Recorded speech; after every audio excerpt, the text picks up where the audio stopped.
My working assumption is we'll have a general election in the second half of this year, and in the meantime, I've got lots that I want to get on with.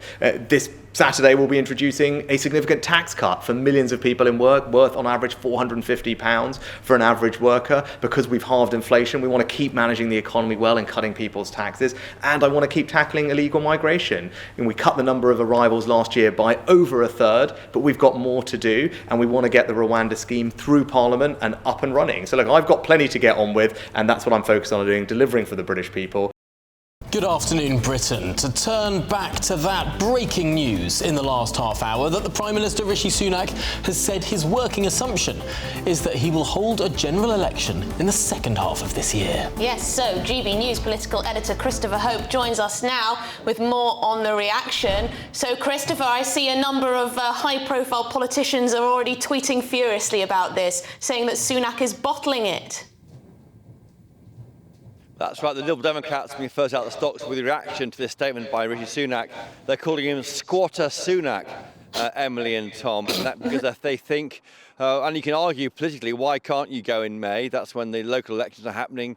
To have a general election at a different time to the local elections is a further cost on the country. Tens of millions of pounds elections can cost, and so have it at the same time as other elections saves money. But he can't do that. He's so too far behind the polls, Rishi Sunak. He announced it in an interview with reporters today, a pool clip as we call it in our jargon. He says, my working assumption is that we will have a general election in the second half of this year.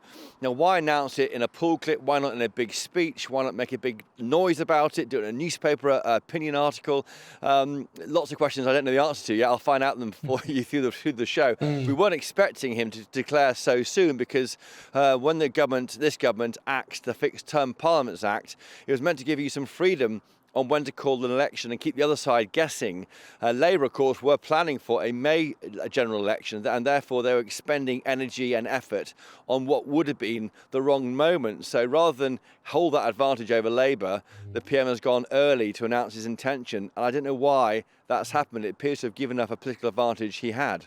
I suppose one of the reasons could be that allowing a narrative to build that there will be a May election and then not having an election in May would probably give more credence to that idea that he's squatting, that he's bottled it, in the same way that Gordon Brown in 2007 allowed so much speculation about an early election and then didn't have one. I suppose nipping that speculation in the bud probably avoids too much of that narrative setting hold. Yeah.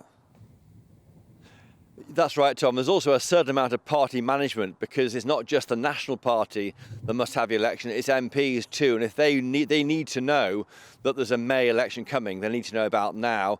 It also means, by the way, that the government doesn't have to open up the books in Whitehall to Labour. Now, Labour are going to push this month for access to civil servants and say, right, you know, if we are having a May election, about 6 months out from an election, we are allowed as the opposition to go into Whitehall, look at force civil servants to weigh up and cost their plans. Now, that now can't happen, Tom and Emily, or won't happen, I doubt, until the summer, assuming a November election. I did say for GB News on this channel, I think, November the 7th as my election date. That looks a bit more likely, Tom and Emily. Interesting stuff. Perhaps one of your predictions coming true, but also you've been following Keir Starmer today. Yeah. What have we learned?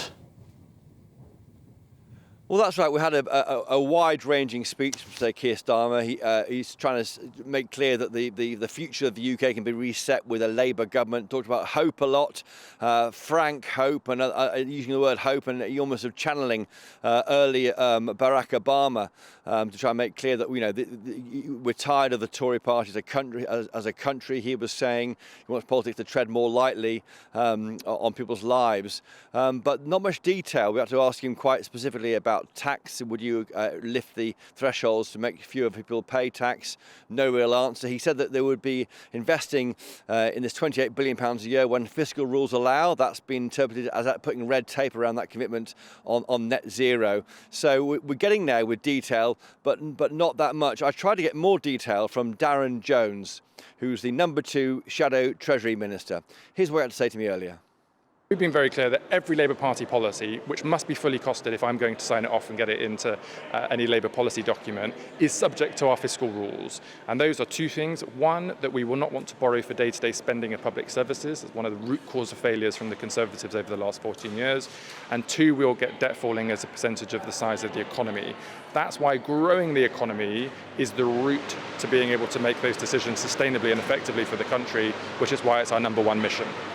Does that mean that we have to wait for any cuts in, say, income tax? Now, the Reform UK party said it wants to increase the threshold, the tax-free threshold from just over £12,500 to £20,000 a year. What would you do in that situation? So we've been very clear that the tax burden on working people is the highest it's been since the Second World War. We think that's too high, and we want it to come down when it's affordable to do so. Well, not that clear. Darren Jones is very clear, but I think as we go through the election campaign this year, the Tory party will be trying to put more clear blue water between the Labour Party and the Tories on tax. I do expect the Tory party to fight the election on maybe a 5-year tax pledge, cutting taxes every year for 5 years as they try and make clear they're the party to trust on the economy. I should say, Tom and Emily, I'm here in the West Country near Bristol. Now, we normally view Bristol, or the West Country, forgive me, as a kind of a blue wall issue, a yellow wall issue, Lib Dems versus Tories. Well, the Labour is challenging very hard in the West Country. This seat here is Filton and Bradley Stoke under boundary changes, a notional 5,500 majority, which Sir Keir Starmer thinks he can win at the election. Really interesting stuff. Well, Christopher, thank you so much for bringing us all of that, following around Sir Keir Starmer this afternoon.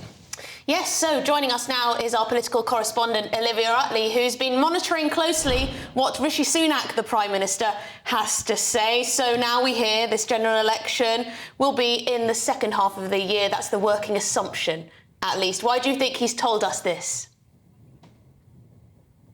Well, one of the reasons why it's a good idea for him to have a general election in the second half of this year, and why both Chris and I have been predicting that that is probably what's going to happen, is because quite a lot of those 5 pledges that he made a year ago yesterday, he hasn't yet managed to fulfil, but the evidence is that it could be moving in the right direction. He has managed to halve inflation, and it sounds as though inflation will probably start to go down further as the year progresses and interest rates begin to very slowly creep down. There is hope on small boats as well. He has not stopped the small boats, which he perhaps rather foolishly promised to do, but the number of small boat crossings has gone down by 30% from 2022 to 2023. The economy, growing the economy, that was one of his goals too. On that, there is evidence that things are slowly, again, moving in the right direction. At the autumn statement, Jeremy Hunt revealed that the OBR has predicted that growth will start to happen in the second half of this decade.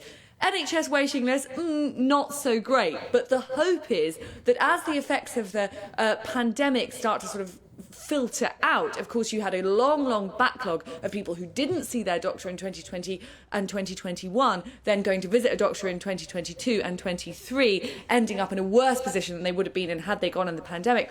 Once that effect starts to slowly filter through, then there could be some good news on waiting lists as well. So politically, that is why probably Rishi Sunak is deciding to hold off calls for a general election in May.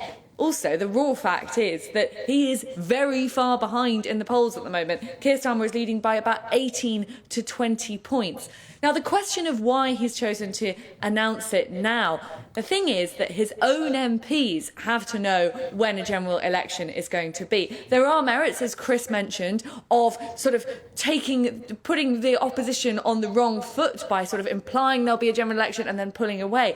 But if he did that, his own MPs and his own activists would be in the same boat, and they need as much warning as they can possibly get about an election. A point you mentioned there too, Tom, which is very important, is something that Rishi Sunak wants to nip in the bud, is the idea that he's gearing up to a general election and then doesn't have one, because that would leave Labour saying that he's a coward and that he's squatting in Downing Street, he doesn't have the guts to go to the country. By announcing it now, he does manage to sort of offset that accusation. So it could be a savvy political move for Rishi Sunak. We'll have to wait and see.